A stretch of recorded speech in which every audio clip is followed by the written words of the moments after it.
We interrupt our program to bring you this important message. I'm back. Anywhere you meet me, guaranteed to go I like down. the way you ride with that booty on me. It's going down. Go down while you looking lonely. It's going down. Come around and it's all on me. Anywhere you meet me, guaranteed to go down. So, new year, new intro. Let's get it. I'm not so sure if I'm going to promise to be a brand new me this year, but my reactions are going to be a lot differently. I'm not going to be doing the most. I'm not going to be doing above and beyond, and I'm going to stay in my lane. That is how 2026 is going to be from here out. Either roll with me or I'm going to roll over you or around you. Whichever is easier. Okay, she headed to the dance floor and she slowly started popping it. Song like my wrist piece, everybody got to watching it. Girl, you got that secret treasure, I'm gon' put a lock on it. Don't care what they say, I wouldn't stupid to be not on it. Watch me flex. We pause to honor the breath that sustains us and the silence that clears the way. We step into this space rooted in ancient wisdom, shielded against distraction, and undisturbed in our purpose. As we open these pages and engage these ideas, grant us the clarity to discern signal from static. May the words we explore serve as tools for liberation, strengthening our minds, nourishing our bodies, and fortifying our community. We give thanks for the privilege of focus, the wealth of knowledge, and the sanctuary of this circle. Rooted, shielded, undisturbed. Amen. Now let's get to it.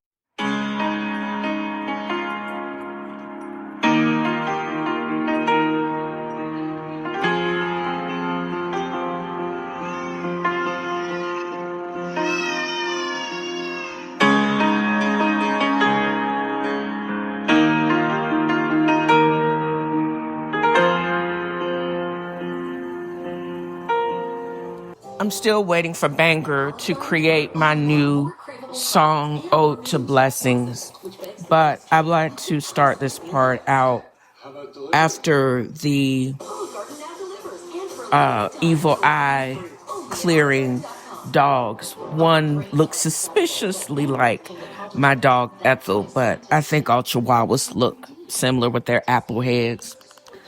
I still break down, and I have been breaking down a lot often in this past week and also this past weekend, because grief still sneaks up on you like a bald-headed hoe that owes you money.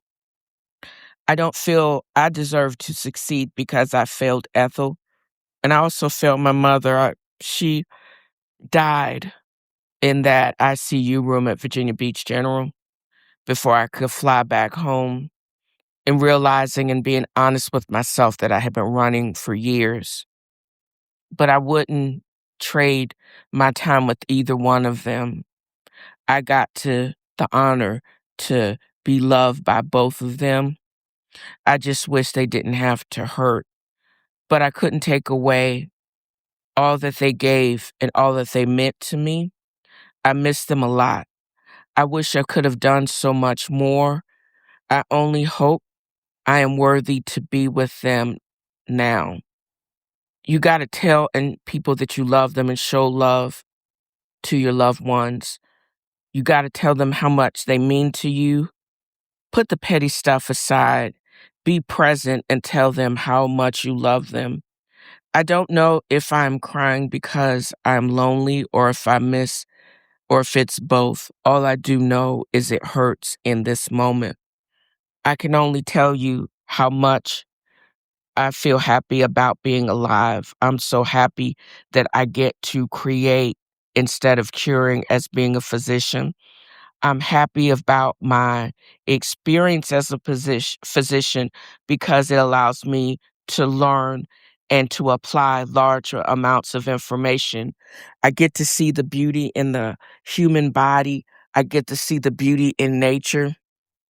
And I get to find enjoyment in the simple things that I do every single day, like how the more I've moved and slimmed down, I can actually put my socks on without being in pain.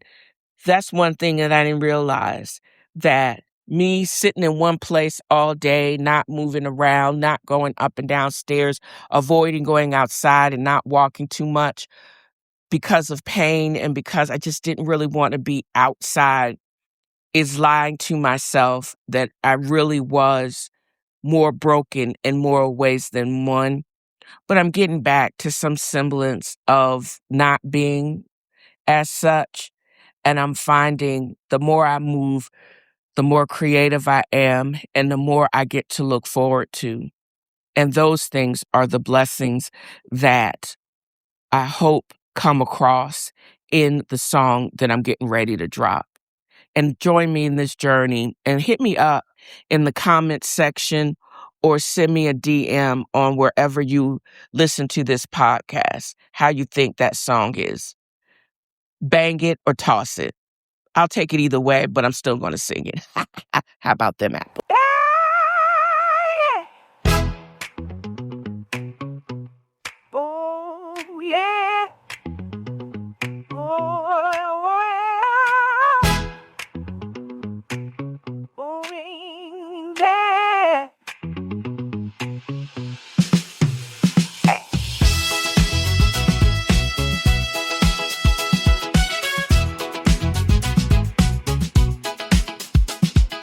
Count my blessings, hand on my heart. Fire lift up, we light up the dark. Oh, the joy and peace, I seek them true. Positivity set me free. Yes, I do. Butterfly in the sky, I can go twice as high. So take a look, it's in a book, a reading rainbow. I can go anywhere. Where's to know and where's to grow, a temporal rainbow. I can be anything. So take a look, it's in a book, a temporal rainbow. A temporal rainbow. A temporal rainbow. I always get a kick out of being able to record my podcast early. And I also think of, if I had enough listeners, that I could get the sponsorships to do this only full time. I think it's coming, but just not today. I watch other podcasts and other YouTube series for inspiration for something that I could use in my own podcast. And I do that quite often with Blue Centric Live. She is one of the co-hosts of Monday Night Live with Carlos King, Claudia C. Murder Jordan, and Dustin The Ross on YouTube every Monday for years, last couple of years, at 7 o'clock-ish p.m. Eastern Standard Time. Sometimes they show my content, my comment on the screen, and sometimes I don't leave comment because a lot of the other listeners do a much better job as formulating cheaper content.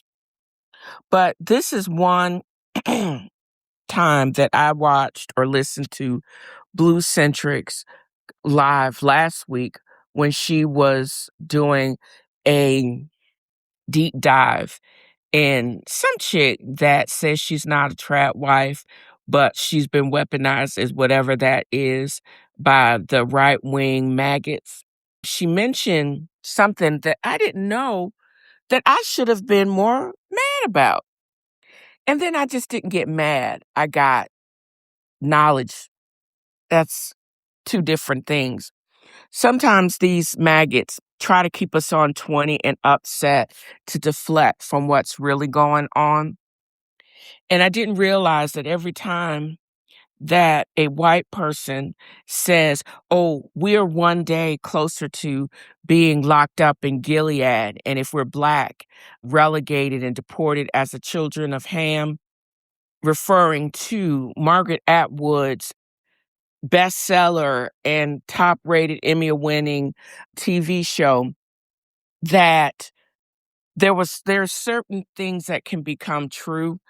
When she, at Margaret Atwood, said years later, after she had made her millions, hundreds of millions probably, as far as The Handmaid's Tale and everything that came after that, brand deals, Emmys, subsequent seasons, etc., we did not know her eye-shaped white heroine was a rip from the headlines Harriet Tubman wannabe.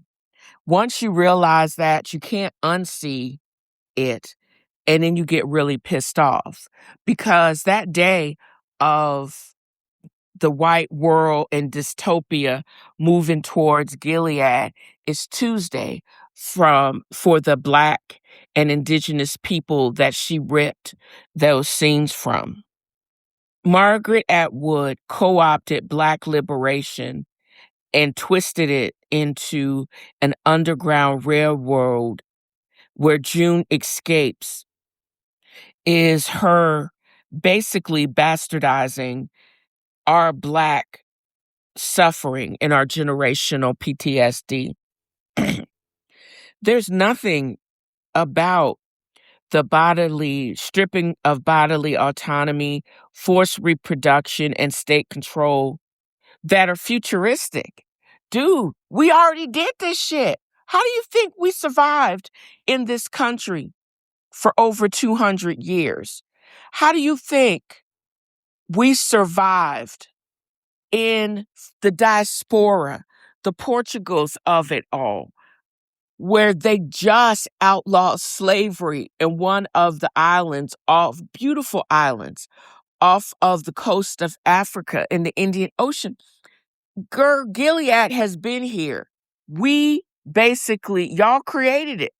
The colonizers, you bitches created it.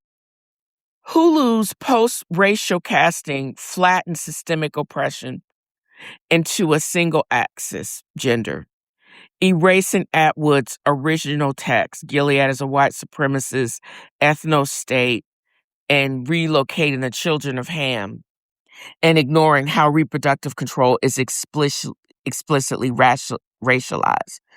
Some of the horror stories that we're here coming out of the South, Midwest, and all over this country, prosecution of those that perform DNCs, keeping women who are pregnant on life support till they can carry their infants to term, where there's no brain activity because it's state law, that disproportionately affects Black women and women of color.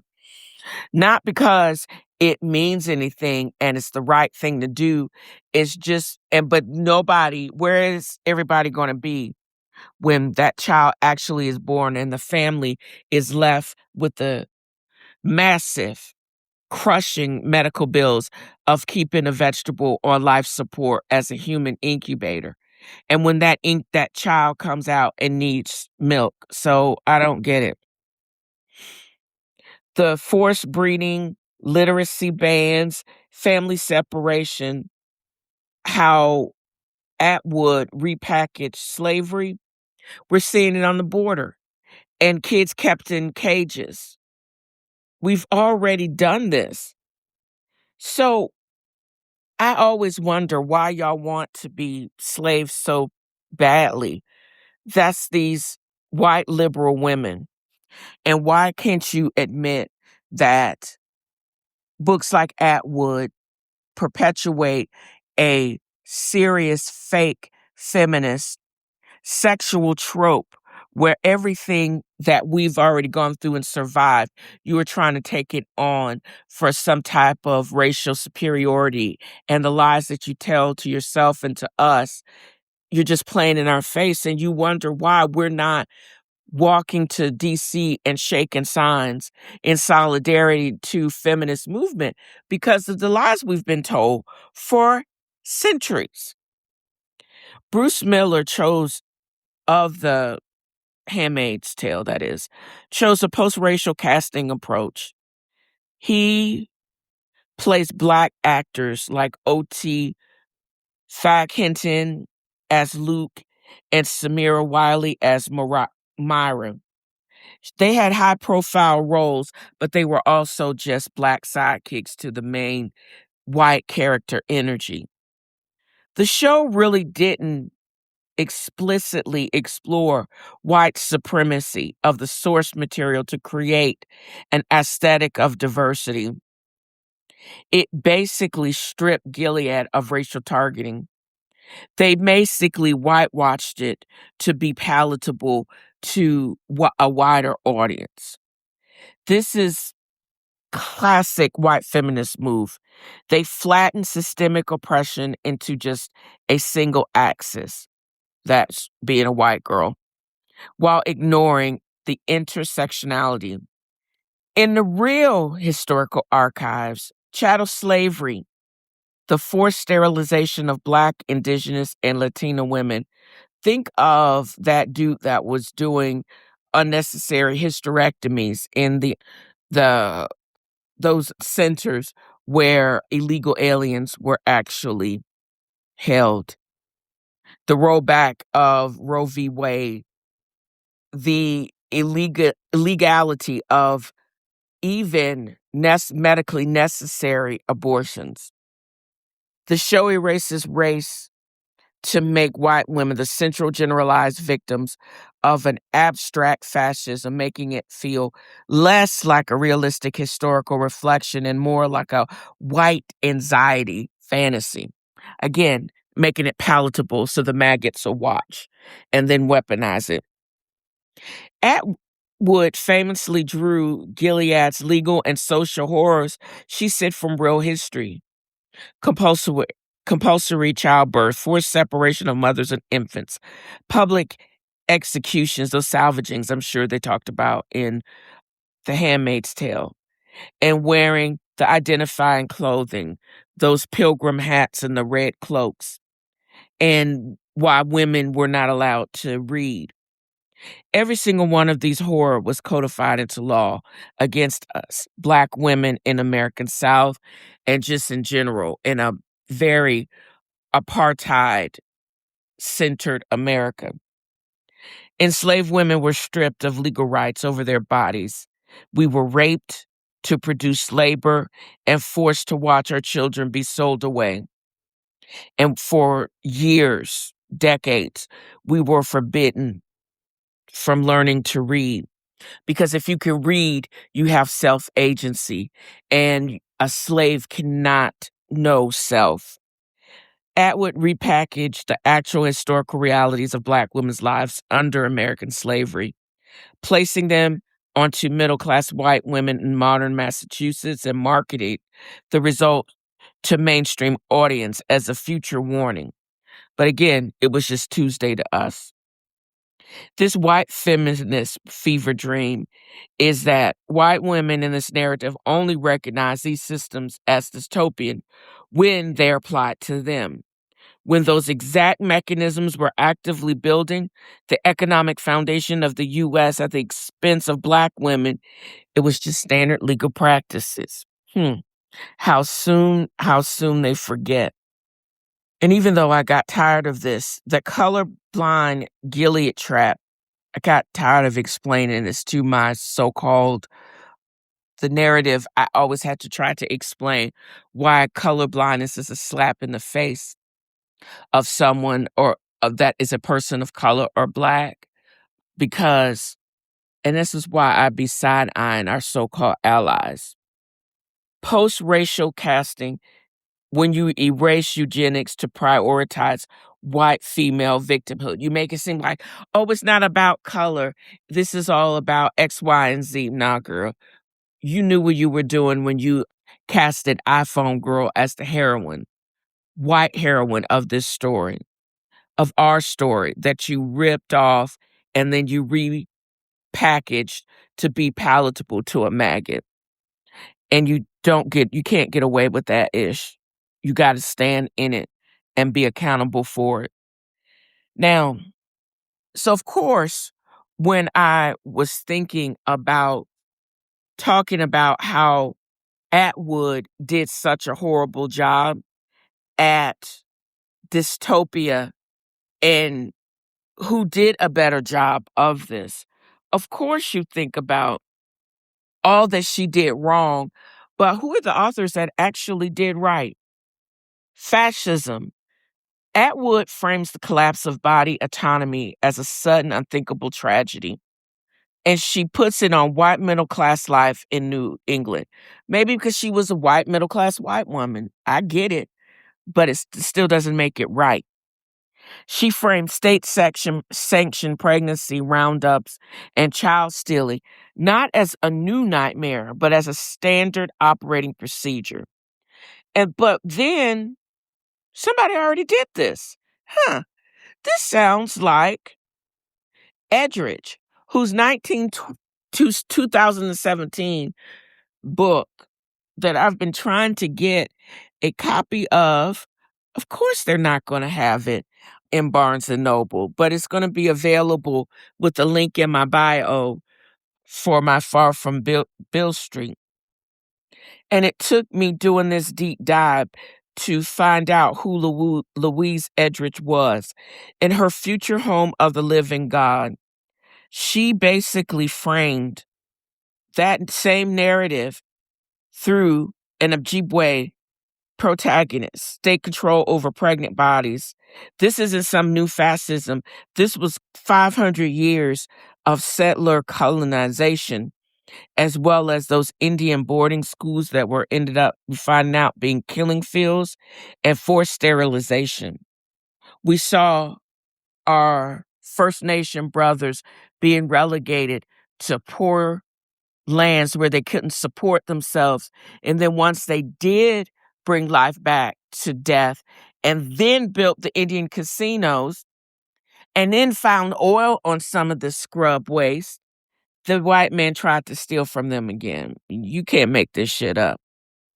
June's resistance is largely isolated, reactive, and driven by personal survival and prestige heroine individual ambition, where Edridge Cedar's survival is anchored in tribal connection, indigenous kinship networks, and ancestral memory. Her novel demonstrates that marginalized community already possess the cultural tools, resilience, and blueprint to survive societal collapse because they've already survived an apocalypse. We reclaim our narrative, anxiety versus sovereignty. Somebody can't always be on 20, always being anxious for nothing, because when you're not, you know your own worth and you're sovereign from the noise. I teach that, or I believe that solely in my Afro-Jewish. One of our tenets is not only just sovereignty over our finances, but sovereignty over our mind. Where Atwood mines by our trauma, chattel slavery, forced breeding, stripped legal rights, and translates it into white anxiety fiction for mainstream consumption, Erdrich refuses white savior tropes entirely. It centers indigenous sovereignty, spiritual grounding, and authentic land-based identity, showing that true liberation comes from reclaiming our own archives, not waiting for a white savior to dismantle the regime. Mainstream panic over fictional Gilead relocation contrasts sharply with a public indifference towards real-world state violence, the modern mass deportations and the border renditions, and wartime statutes against non-white migrants. I don't know why y'all thinking this is such a great literature because basically she's scaring y'all into thinking our narrative, knowing that if y'all, meaning white women, had to go through with Black women and Indigenous women and other women of color have had to endure for centuries, your world would fall apart. And we have it. We're like baby kids. We just don't die. We just multiply. And y'all are saying society would collapse if y'all had to endure what we did for centuries. And our pain is what shaped what became some of these countries, including the United States. She's really kind of tongue in cheek saying y'all ain't shit and y'all weak because society would collapse if y'all had to go through a tenth of what we actually had to live through for centuries and still thrive. What basic narratives did a really amazing job and were truth tellers as far as this dystopian society's collapse? What the first one that comes to me is Octavia Butler's Wild Seed. This centers on the immortal Black woman battling centuries of forced breeding and eugenics, grounding bodily autonomy and struggles in ancestral memory, resistance, and spiritual endurance rather than white victimhood.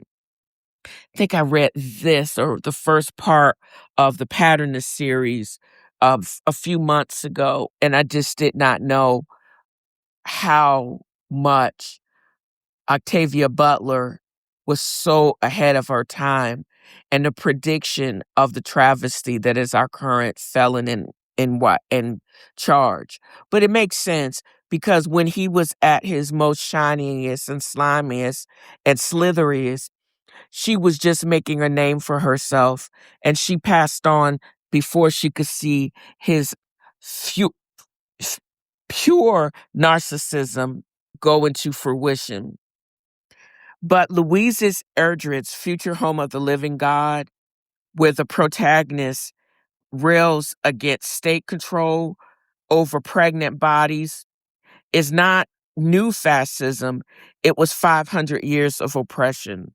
And again, as I stated prior, Indian boarding schools and forced sterilization has nothing on the bullshit that was Gilead from Atwood's book. We've been saying this for a very long time. Let's take a deeper dive into Louise Erdrich's book. Her premise is evolution begins to run in reverse. Animals and humans start giving birth to primitive, early human species.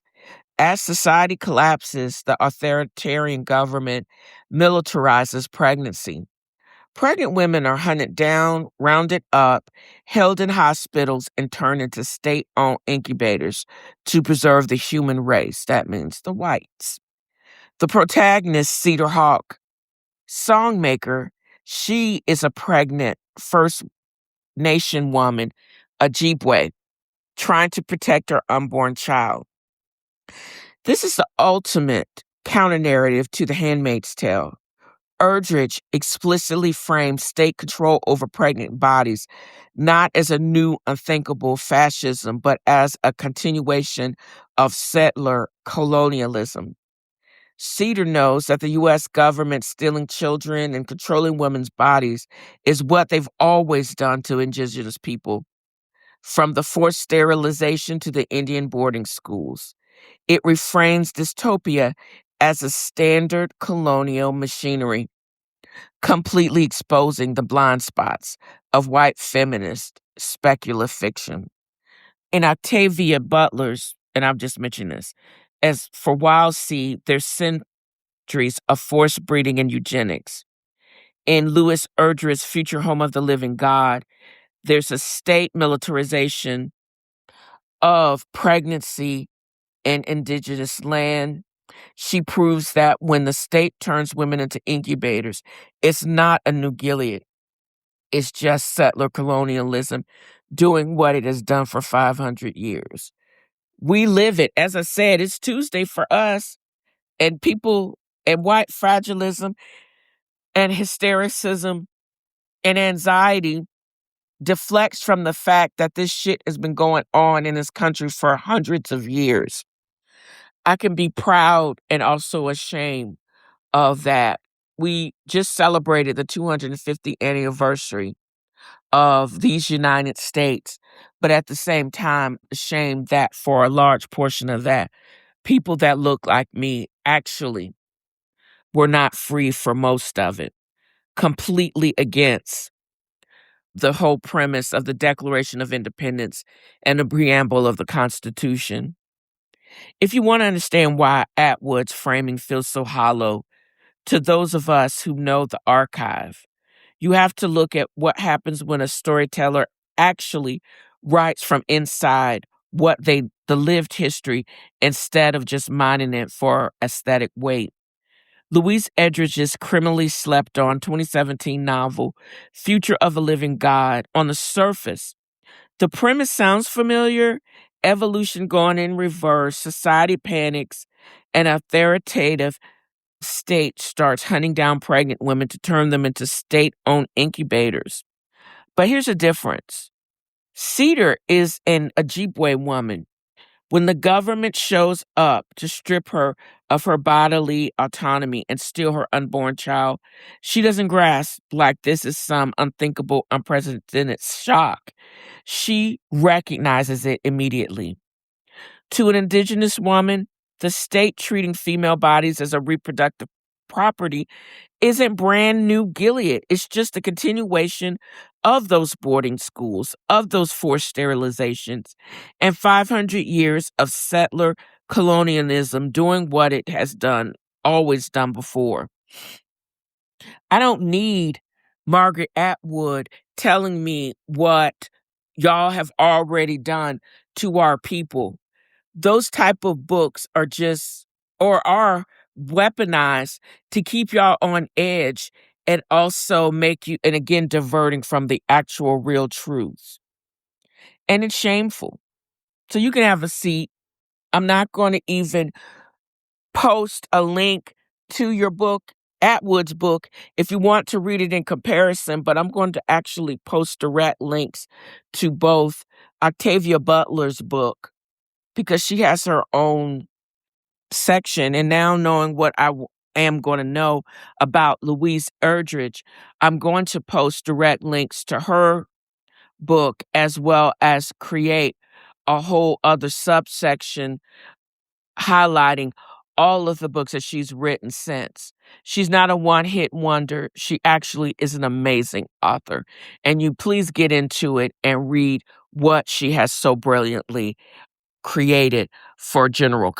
I always dream of the day where I will actually not just be doing this as a passion project, but can actually make a living. And seems weird, but between my podcast, just basically hyping up my bookshop and my coffee, books and coffee go, y'all. I don't care what you say.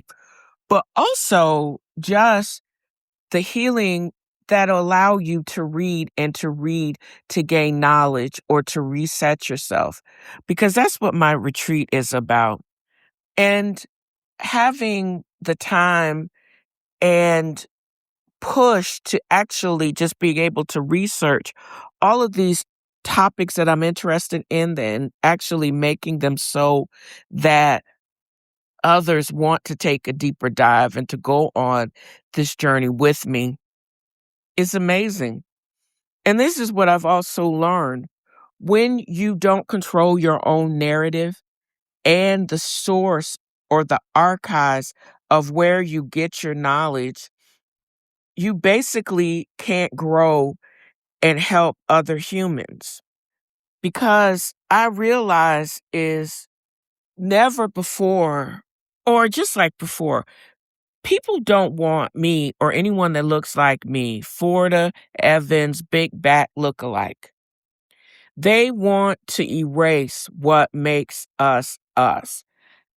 Where there is implosion in the Smithsonian archives for the National African American Museum or the Indigenous Museum.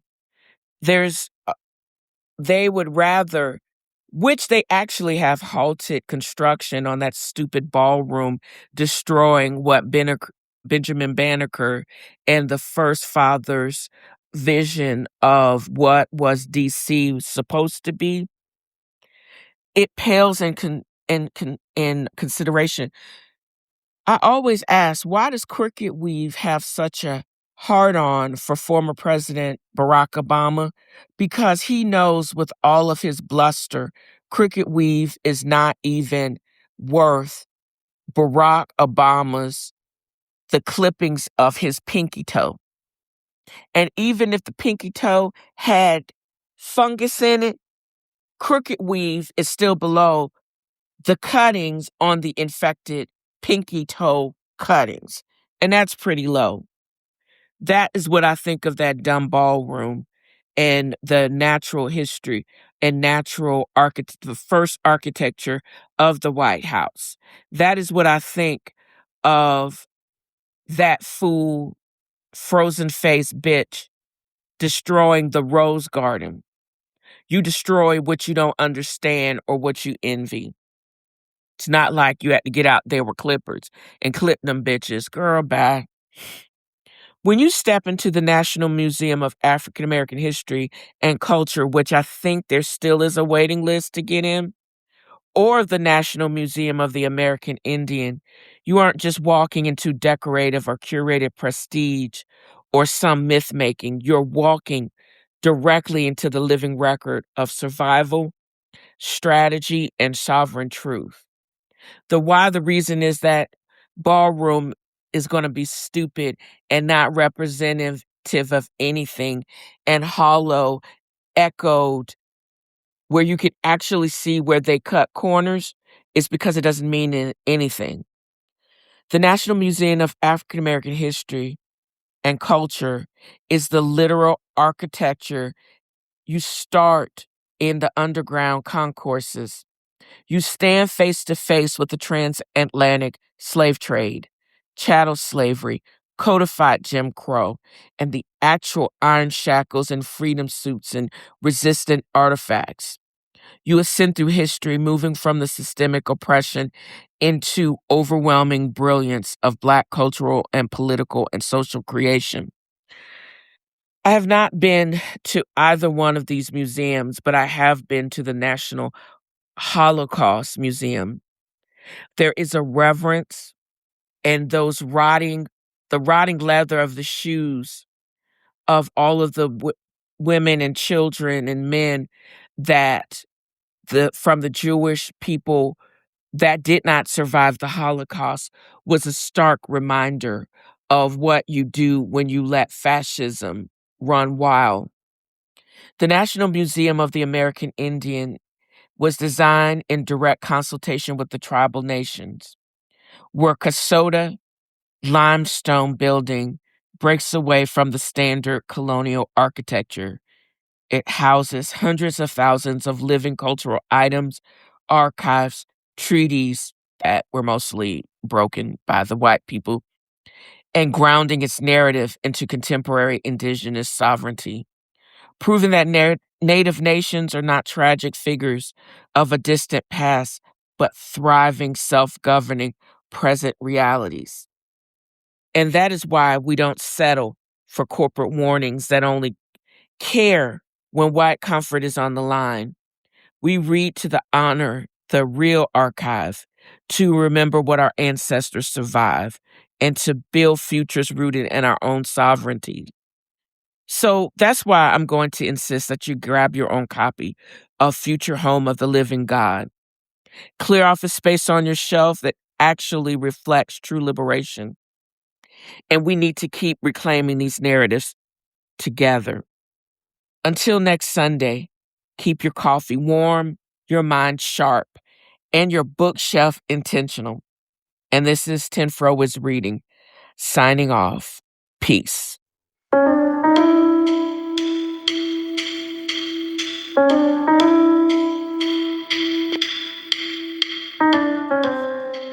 Apologies to Henry Mancini, but a riff on the Pink Panther theme is in alignment with a podcast segment dedicated to a fictional PI and all about true crime, or fictional crime in this case. Don't you think?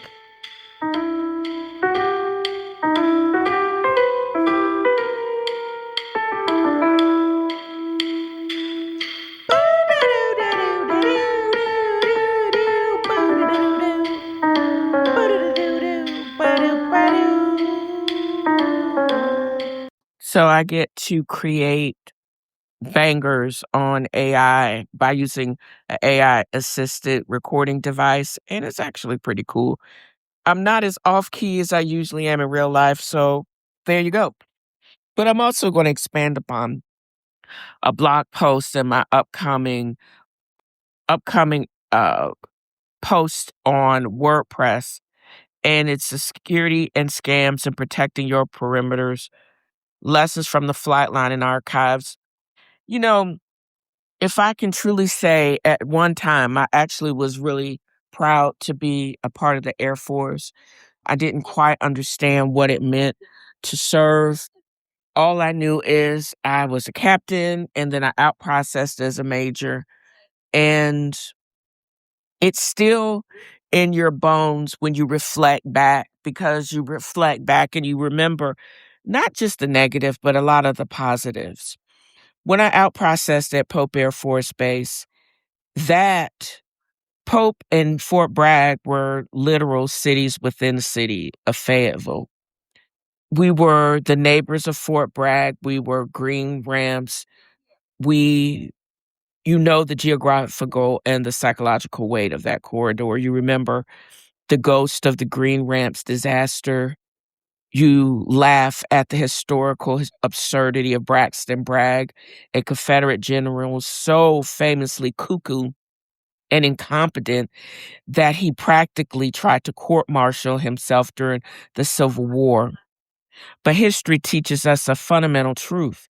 Whether large systems, budgets, or institutions are established with honorable intent, someone somewhere is plotting somehow to exploit the perimeter. And this is what it comes down to. Inch eye, private eye, or not. Take the recent Washington Post back investigative reporting. The grift is still extending itself even to trying to scam Uncle Sam. Can you imagine trying to drain the GI Bill? Let's be blunt. This is not educational innovation. This was just a shell game run off the backs of veterans and taxpayers. Millions of veterans use their earned benefits exactly like they intended, i.e., I use my GI Bill partially to cover the expenses of my MBA. But these operators built hollow schools and had just enough paperwork and classroom theater, just enough bureaucratic camouflage to stay in motion. The mechanics were as cynical as they were simple. They set up some weird shell school, target veterans eligible for GI benefits, offer flimsy programs in IT, trucking, HVAC, and other trade-adjacent fields where oversight was often softer and outcomes harder to verify. Attendance was loose, instruction weaker, and the real product was never education. The real draw was the monthly housing stipend, often in the $2,000 to $4,000 range, depending on location, which created a perverse incentive structure for everyone involved. In too many of these classrooms, the credential was a prop, and the BAH-style payment was the event. The case studies are not small-bore administrative errors. There was one grifter in San Diego that defrauded us for $29 million large. California Technical Academy was tied to a $105 million scheme. Those numbers do not happen because one clerk missed one form.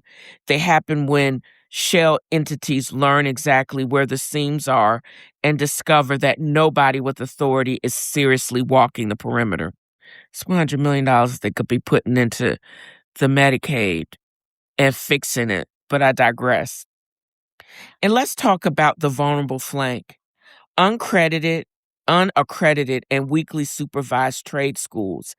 That corner of the market gave bad actors room to maneuver because flashy promises are easy to sell when students are told they are stepping into practical, workforce ready training. Sounds like somebody snitched from the inside.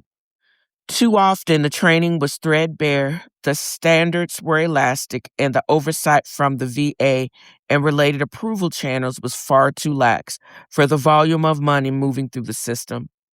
If a school can keep collecting while education quality is effectively optional, that is not a school, that is a breach. It's a masterclass in perimeter failure. When oversight breaks down, when compliance becomes performative, and when institutions confuse enrollment with legitimacy, the integrity of the whole operation collapses. From where I sit with a career shaped by command responsibility, that is part that should enrage every serious executive in the room. You do not defend a mission by admiring the fence. You defend it by inspecting the weak points before your thieves do. Whether we're talking about a multi-million-dollar government programs or your personal peace of mind, perimeter defense isn't just about locking doors. It's about situational awareness. Man, I keep my head on swivel all the time. Modern scans have evolved beyond clumsy vocational shell schools. Today, digital trickeries, sophisticated phishing, and hollow promises prey on entrepreneurs, retirees, and professionals who think their defenses are impregnable. In the military, we learned that a strong perimeter requires active patrols, verified credentials, and zero tolerance for good enough shortcuts. Well, some of us did. Couldn't do that on medical because kids would actually die. So, in civilian life, protecting your capital, your digital footprint, and your mental energy requires that same rigor. When someone offers you a shortcut that sounds too good to be true, whether it's guaranteed passive income with zero effort or Shopify store online, set it and forget it, they lying. Or an investment scheme with no underlying fundamentals, that's your internal alarm bell ringing. That's the ghost school model in a tailored suit, or a chihuahua yip yapping at your heels in a sheep's outfit. Grounding yourself requires intentional rituals. When the noise of the modern digital grift gets too loud, you step back, look down at your channels, and reset. For me, that reset always starts in the kitchen with either my FB Roasters coffee, my hot lemon water, and rosemary clarity tea. I'm anchoring. If you want to hear more about stories of resilience in history and speculative futures, remind us why preserving our cultural and intellectual boundaries matters so much. Dive into more thought-provoking titles curated over at our bookstore far from Bill Street, or check out other previous titles in the archives of my blog posts. And thank you for listening. And don't forget to hit like and reshare blog posts and these stories, because that's how I get more street cred. That's how the algorithm learns about me and more people can learn about Afro-Druid sovereignty and what that means. And again, as always, thank you for listening. Let's calibrate the frequency on this one. The swamp is crowded, full of underfed, frozen-faced predators, snapping at marbles, desperate to be the chosen editors. They call it a lifestyle, but the game is just a rigged simulation. A no-win test designed to force a toxic confrontation. But the operator arrived with a full-blown session. No damsel in this room, no victim waiting for a cape. Just a mogul in the shadows, measuring the shape. So I just scroll through, fast forwarded through most of, I think it's the 5th episode of Real Housewives of Orange County. It's unwatchable. Carlos King and Bubba Lip, Alexis Bellino have interesting take on that series. But it legit, y'all. I don't think I'm going to be able to watch it. Carlos King his take makes it a lot easier sometimes, but I just can't help to think how shady Alexis Bellino was and is, and she is the quintessential overdone housewife. Carlos King needs to stop lying and said how beautiful she is, because her face does not move. She actually had a face and neck lift and she looks overdone. She don't look fresh anymore like she did when she first came on. She's annoying. I remember Ethel used to bark when I used to listen to the podcast because Carlos King voice is kind of high and he's just a messy queen. But I did fast forward through a lot of it. All I saw was Vicky Gunvalson's top lip looking overdone and puffed up, like her feeling has shifted. She walks and moves worse than I do, which is saying a lot. And she's skinnier. What is wrong with her body? She looks like the scarecrow. Her hair needs a deep conditioning. What is the goings on? Emily has lost a lot of weight, although she won't admit to her usage of Ozempic. Her head is big and her mouth is even bigger, and she's getting on my nerves. And I'm going to need her to stop speaking and stop screeching. And Heather Dubrow just looks cached. So I have nothing to basically say good about that show. If you want some type of insight, I would go to Up and Adam, or as I stated before, Carlos King and Alexis Bubba Lip Bellino's take on the show. But also I would navigate over to Carlos King because he did a Patreon with Paris Shea, and I forgot the dark-skinned dude with the pretty teeth. But their take on the fashions of Belle Collective, Real House of Atlanta I thought was hysterical, because them fools, them queens are so messy, and they shaded him right to his face with the pageant queen gowns that they said that his cast on Belle Collective were wearing. And I was here. You're going to love that, because the way they did it, they broke it down, and their choices and their opinions were just theirs. We're talking about two of the most high profile stylists in Real Housewife and reality TV history.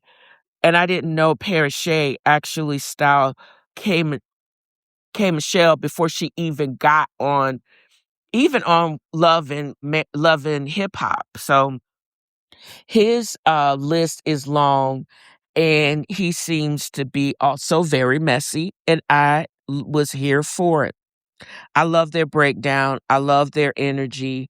And you could tell they're friends, and Carlos can hold his own. But they didn't go too far. They were just being messy and shady. But I guess it was okay shade, I guess. And because I vowed not to watch Real Housewives of OC live anymore, when I heard about Ladies of OC, the OC that's in Florida, I had to give it a try. I don't know how I felt about it being on Fox Soul, because Fox has been very right-leaning and white-leaning for a while now. But I actually wanted to give it a try. The first thing I thought I was losing my hearing. But AI actually explained a couple things to you. Thank you, Jarvis, for breaking this down.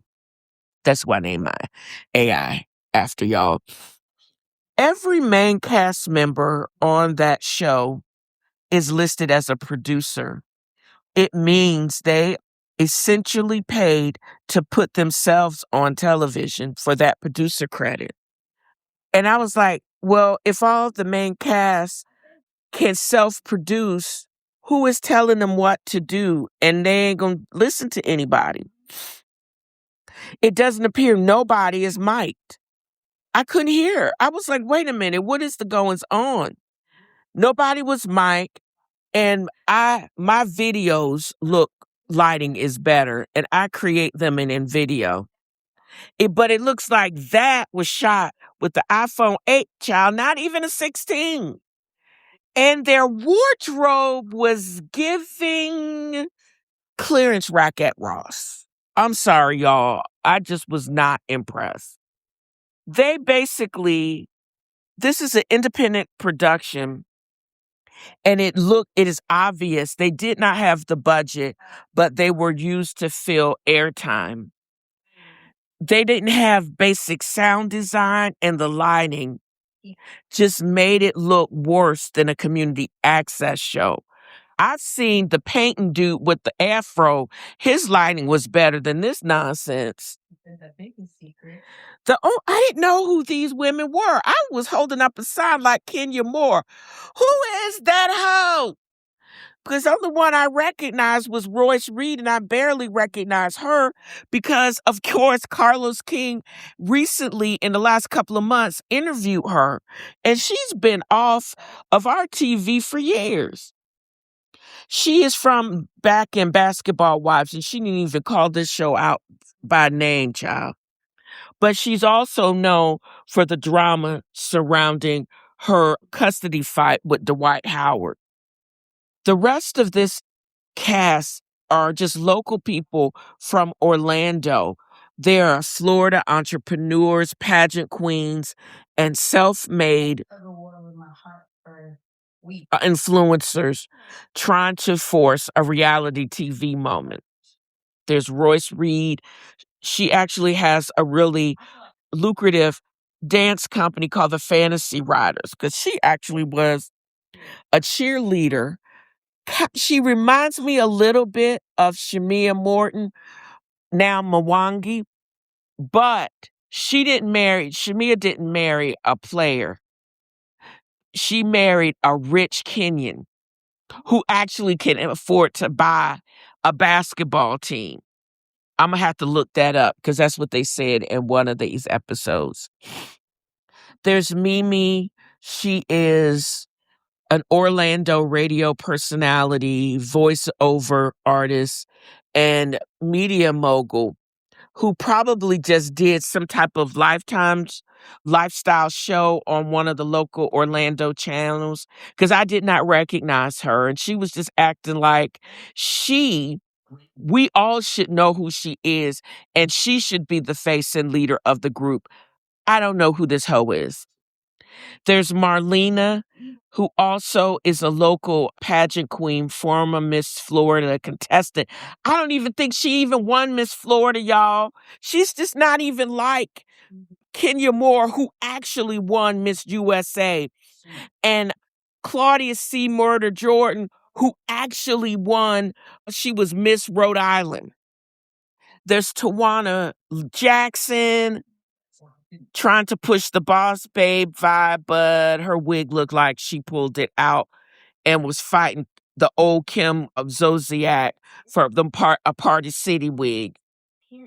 There's a whole bunch of other boutique owners, aesthetic nurses, nightclub promoters, local seamstresses and tailors who were clearly just on the show to plug their Instagram handles and small businesses. Then there was the Tiffany girl of it all, who looked like, back in the day, Tiffany Cambridge was that girl. She was a baddie. I'm not sure if some of it were from injections because her body looks kind of messed up right now. But she was in the inner circle of the hangers-on of the NBA, because she is now an ex also of Dwight Howard. And she was one of the women that was clowning Royce as she was going through her own custody struggles for years. But here's the karma biting her in the ass. When Royce was going through her nightmare and legal issues, when Royce was slapped with the gag order and dragged through to the point of bankruptcy through family court, Tiffany wasn't just sitting on the sidelines being neutral. She was shading Royce. She threw subtle jabs and clearly aligned herself with Dwight. Only to years later and a couple of kids or a kid later, she basically now is having her karmic come up. She's finding herself in the exact same legal meat grinder with Dwight that she used to watch Royce endure and sit on the sideline and thumb her nose through the struggle. She's ended up in a protracted court battle with Dwight and child support and allegations that now he's trying to force her to move back to Georgia so they can share custody with their kid. She's now experiencing the massive legal weight, financial drain, and public humiliation of going up against a multi-million-dollar athlete in family court. This is her issues now is the ultimate lesson in be careful on how you treat people on their way down because you might meet them on your way. She sat back and made fun of Royce and thought she was special only for the exact system, an exact same man, to turn around and do the same thing to her. And now we watch her whine frame after frame. Oh, woe is me. I got to drop another 15 grand for another lawyer because I got to go back to court again. Oh, woe is me. But there you go. You basically fighting a crazy man in court. They all are fans of him as a basketball phenom. And you now are getting yours as you watch and laughed at another woman's court struggle in these athlete circles. He basically, when he kicked you to the curb, he was going to make you the scapegoat for whatever went wrong with your relationship. And you clown Royce for that. And now look at you looking stupid and crazy and not mic'd and bad makeup and a bad weave. Girl, this show is an ultimate waste of my bandwidth. Watching another group of women self-produce, buy their own airtime, and walk around in bad wigs with bad lapel mics or no mics isn't high drama. It's an amateur hour train wreck. When RHOC is unwatched because of bad fillers and fake storylines, this alternative budget web series masquerading as a Fox Soul original reality TV is indeed in crisis. And I am now going to have to double down on creating my own stuff because my stuff that I'm creating is more entertaining than the crap that they actually have on my TV. And it's making me annoyed. I'm not so sure of what to take Heart and Hustle Houston because I think we're getting ready to go into the season finale. I don't understand Chloe. I don't understand Elena. And I think this youngin', Chloe's boyfriend, just wants to collect his baddie chain. And her chemicals are off. I don't know if she's she's probably perimenopausal. I hope she does not get pregnant because that would be a really bad mistake. And we don't need another kid suffering because the parents have some mental health issues. So I say all of those things to say I will be watching Monday Night Live with Carlos King, C Murder, Claudia Jordan, Blue Taluzma, and Dustin Ross because this nonsense is making my head hurt. Is anybody else confused with Jordan and Chloe's actual proposal, everybody's face, the little girl's face that said she doesn't think they should get married, she need to listen to that little girl. The idea that she is thanking him for mapping their love story, and it's Latoria, is crazy. And that little girl actually is like, she's just mad that he proposed, and she is going off on her. And her son is not there either. I just realized that. And she is very subdued in saying yes to him. I am perplexed. Ro is also, she reminds me of Sway or Patrice from Real Housewives of Atlanta. And I'm just going to leave it there. It's not bad. It's just she gives big D energy. And I ain't mad at it. What I am kind of concerned about is Chloe's daughter's reaction to the proposal. And she's like, oh yeah, how she's dismissive of everybody. She's also dismissing those kids because those kids feel something. What's wrong? I'm touching. What's wrong? She's just mad at her that Noah, the one of them is twins, is legit mad at her mom for trying to marry this dude, and she's trying to force something that is not there. And that little girl has lost her mind. Something is going on, and they just getting too dark for me. I can only imagine. Actually, I don't want to imagine. I'm just saying. Feel bad for that little girl. I really do. My heart goes out to my kids. I think it's just hard. And I think she's caught in a hard place. But she can't force.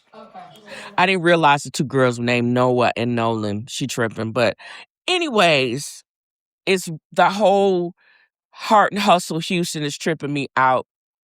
I didn't realize that William, this is kind of funny because chat told me, I looked it up, because William Jackson III, Labrina's husband, they say he's retiring. He was put on the injured reserve for the Steelers, and then they dropped him. This bitch didn't retire. He actually just had to leave. They say you don't got to go home, but you can't stay here. So very interesting. Self-production. And there it is.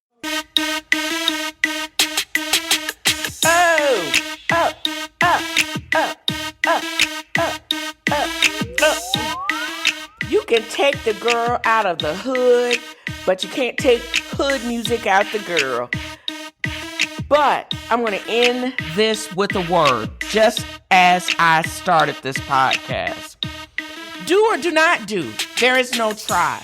And that's a word from Yoda. I hope I have conveyed just how much fun I have had in creating this podcast. I've got my mojo back. Just set your intention or reset your intention. It could be daily if necessary. Mine is peace. No mental dumping over here. If I'm acting like I'm not listening, I'm probably not. I'm not your therapist. I'm not a therapist. Keep the crazy to yourself, child. You do you and leave me be. The sooner you figure that ish out, the happier you will be. So this is what I want to convey in this podcast. And that wraps another of FAFFO has a fro. Join me next time as I throw shade and point out the shade and simply have fun.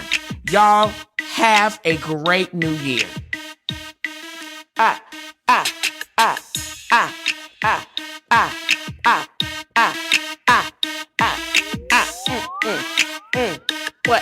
What, y'all? What?